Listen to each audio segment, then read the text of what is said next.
The amount of Pokemon in Pokemon Sword and Shield is a hot topic being discussed, as it's possible a favorite Pokemon of yours might not be added into the games. However, as we truly know, there's nothing between a true trainer and the Pokemon they desire to catch in any new game, besides the willpower to progress, along with an entire team of animators, game developers, and the table they sit around while discussing which Pokemon are too tiring to draw and is chosen to be removed from the games. Now, while I don't know if these Pokemon are completely cut from the games, or confirmed as cut, since I'm really just mentioning 10 Pokemon that would be the worst to be cut, that haven't already been shown in the trailers and commercials, they could possibly be added at a later date for a small microtransaction fee of $19.95 every 2.5 days. So here we are taking a look at 10 of the worst Pokemon to cut from these games. Welcome to the top 10 worst Pokemon cuts for Pokemon Sword and Shield. Hope you enjoy. Number 10. One of the first things we managed to see in the Sword and Shield reveal trailer is a little metallic symbol of a Fletchling atop a house. You're telling me we're out here getting pulled by the leg with small reveals from months ago to find out we can't even get this first Pokemon shown in the games? Fletchling might not be the most missed Pokemon, however with a teaser like that, I just don't know what to believe anymore. I mean, maybe we should have seen this coming. It could have just been foreshadowing, and this is actually a memorial to Fletchling.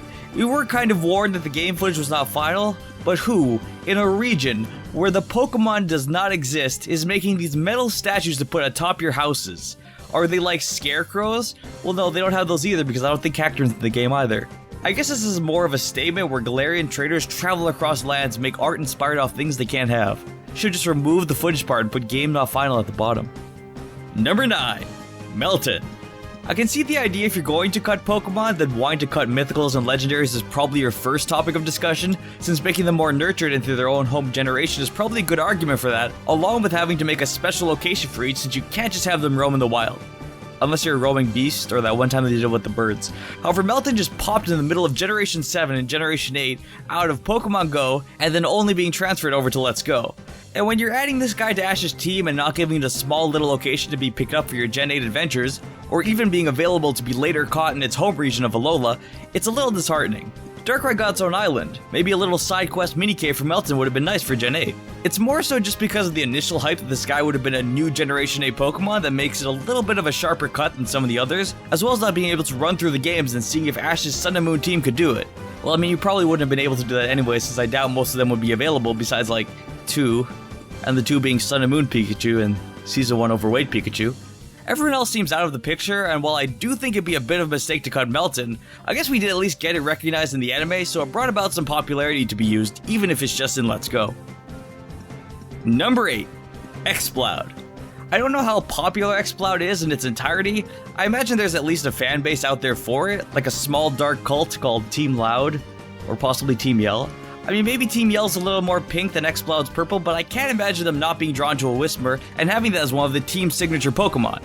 It feels so fake to have this loud, hyper-voiced Pokemon as an antagonistic team henchman. Exploud just seems like a staple to what Team Yell is trying to be, and I definitely think it being cut is a little bit of a missed opportunity. It could have a Gigantamax form where it turned into a sound system. Maybe Team Yell will just have a bunch of loud instruments and boomboxes to carry over their heads that are designed to look like the little purple demon. Number 7. Stoutland. This is more of an aesthetic choice, as I didn't want to only pick 10 super popular Pokemon that might be cut.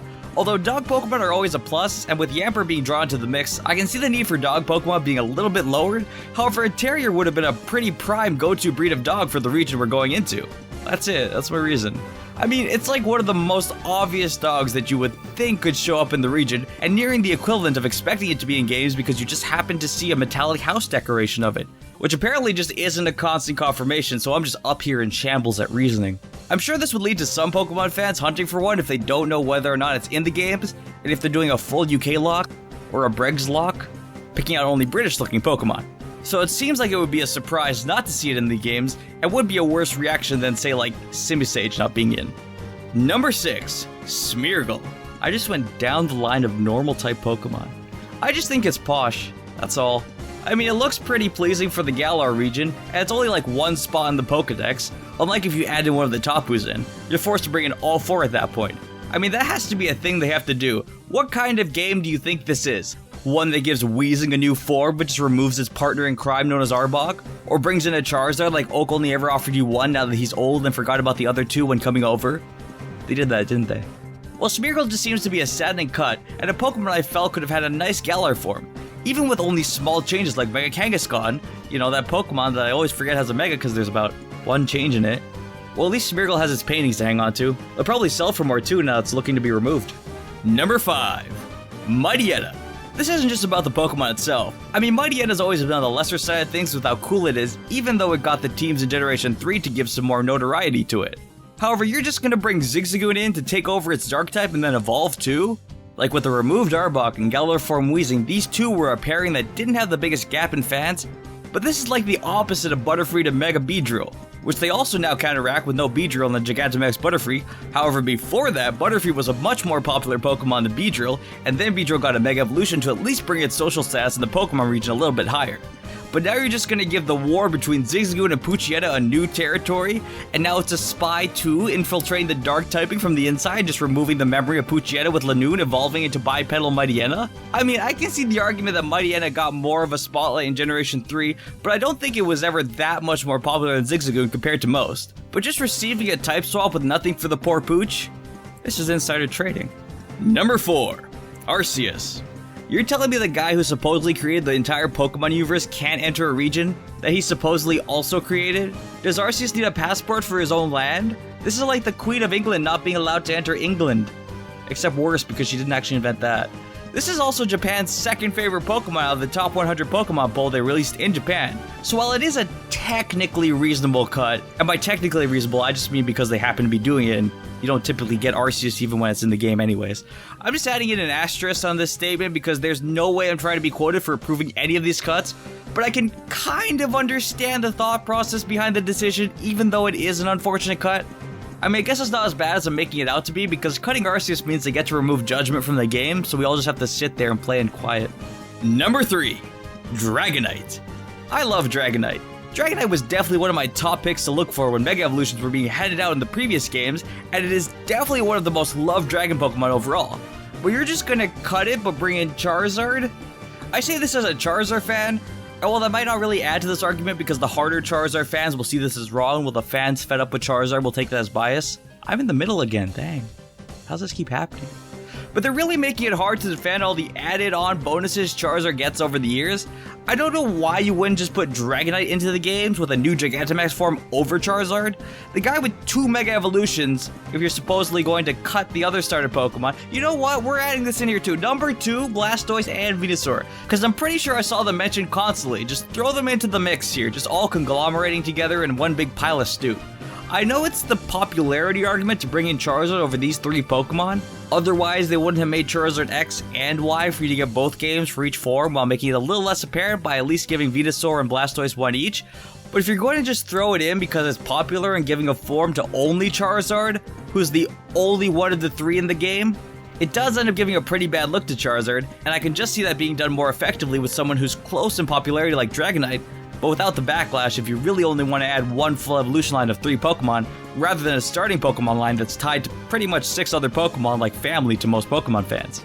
Like, getting rid of Dragonite on its own is bad, especially after never giving it any big design upgrades, while certain Pokemon received like 8, and then on top of that getting rid of Venusaur, Blastoise, and even Charizard would still be bad because they're always wanted, even if it's just a prize at the end of the game you get to pick from. So it can be a bit saddening not to see them. But if you really have to cut Pokemon, it's probably best not to just single one out because it's the eldest from a family-esque group. I mean, starters kind of fall into the same category as legendaries and mythical, as they're more given Pokemon rather than ones you encounter, and then there being 9 in each region can be a lot if you want every choice from each generation. Venusaur and Blastoise look like the worst Pokemon to cut, with Charizard being the only one there. But there could also be people who are fans of Gigantamax Charizard and we wouldn't have that. I'm still all for the Dragonite petition here if I had to pick out of these 4, since it's always a very rare but rewarding catch. Even if it can be a bother to train dragons, if they gave it a form, you know, like how they gave Tyranitar, Salamence, and Garchomp one, it would be a major perk to level up just to witness a new form change on a loved Pokemon rarely receiving anything. Number 1. All of them. I mean, I'll pick one, but cutting any of the Pokemon is going to be the worst for someone. I'm pretty sure there were kids who were mad about not being able to catch a certain Pokemon in Pokemon Yellow and had some form of regret for not getting either red or blue depending on the Pokemon. Corsating fan anger aside, I could pick so many Pokemon for number 1 and it'd probably resonate with a good group of people. I'm just going to put Greninja here as it just so happens to be at the top of the list for Japan's favorite Pokemon, so I can imagine it being a hugely desired Pokemon with the many things like Ash Greninja, Pokken, Gigantamax Charizard as a reason again for it being wanted in the games. But even though I did bring up all the reasons about starter Pokemon, Greninja reaching the #1 spot of Japan's top 100 Pokemon must be a big blowout to see it removed. I think the worst part about this is if Charizard wasn't included, it could also be a #1 as well. But if I had to pick a non-starter Pokemon that feels the most rejected after all of these generations, it has to be like, man, I have to look into that more. I think that's so an upcoming top 10. Furt, I guess, is a #1. I don't know if it's in the game, I don't remember seeing it because I tried to avoid the confirmed cut list and wanted to just kinda guess. Pretty hard to avoid the Venusaur and Blastoise confirmed comments though, but I'm pretty sure the rest are all ones I haven't seen mentioned as in the games. So if they do end up in the games, that'll be some pretty good news. Simply put, there was no way cutting Pokemon would have gone well, but these are the 10, technically 13 worst Pokemon to cut from the games. Thanks for watching. Please make sure to subscribe with the bell and leave a like and stick around for some more Pokemon content. Let me know which Pokemon you think is the worst possible Pokemon to cut. You know, probably any Gen 8 Pokemon getting cut in itself. That'd be bad. Hope you've enjoyed being here and hope you're all doing well. Until next time, see you then.